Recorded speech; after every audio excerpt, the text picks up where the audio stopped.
chers amis, un auteur italien, Alberto Mello, a écrit un livre qui s'intitule « Le courage de la foi ». Je me permets de m'inspirer de ce titre pour l'homélie de ce jour. Le courage de la foi, nous le retrouvons dans la première lecture, quand le prophète Isaïe invite à ne pas démissionner quand les récoltes déçoivent, quand les soins manquent aux personnes lourdement handicapées ou malades, quand les libertés sont brimées. Prenez courage, dit-il, ne craignez pas, car le pays aride refleurira, les mains et les genoux défaillants seront fortifiés, les captifs rachetés. On verra la gloire du Seigneur. Le courage de la foi, il en faut pour ces riverains de la Gaspésie et de la Côte-Nord, qui ont vu, au cours de la semaine dernière, leurs propriétés abîmées, rognées, et ou même détruites par les grandes marées de l'automne, gonflées par de forts vents.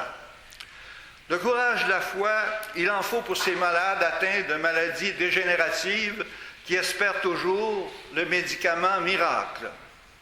Le courage de la foi, il en a fallu à Ingrid Betancourt, détenue en pleine jungle colombienne pendant 6 ans.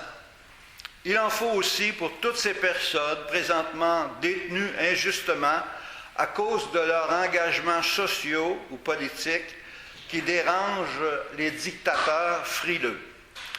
Le courage de la foi, il nous en faut aux heures de déception, de maladie, d'abandon, d'incompréhension.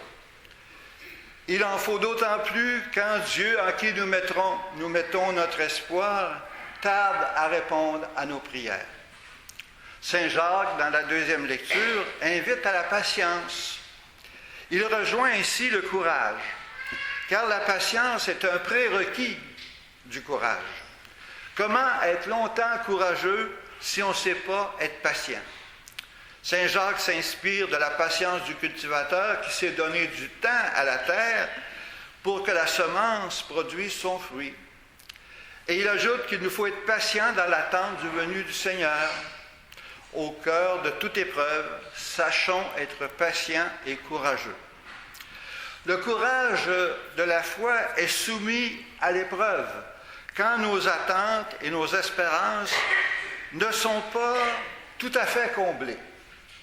Le Seigneur finit toujours par passer dans nos vies, mais souvent d'une façon bien différente de celle que nous avions souhaitée. Et dans l'Évangile, Jean-Baptiste, qui a su rapidement reconnaître le Messie le jour du baptême, commence à avoir des doutes au sujet de Jésus. Car Jésus, en qui il a vu le Messie, ne se comporte pas tout à fait comme il l'avait entrevu. Il croyait en un Messie fort et autoritaire qui viendrait faire un grand ménage dans le pays. Et voilà que Jésus se comporte comme un homme doux, soucieux de soulager toute forme de souffrance, qui invite au pardon, au partage, qui porte une attention particulière aux pauvres. Du fond de sa prison, Jean-Baptiste commence à douter, au point d'envoyer des disciples demander à Jésus « Es-tu vraiment celui qui doit venir ?» Le courage de la foi nous permet d'accepter que les vues de Dieu sur nous et le monde soient différentes des nôtres. Combien de beaux projets, jadis élaborés, ont été abandonnés ou modifiés en cours de route.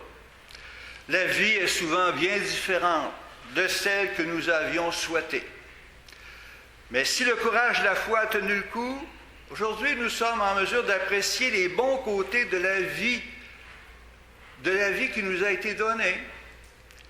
Des projets auxquels on n'avait pas pensé, mais dans lesquels on a su s'épanouir.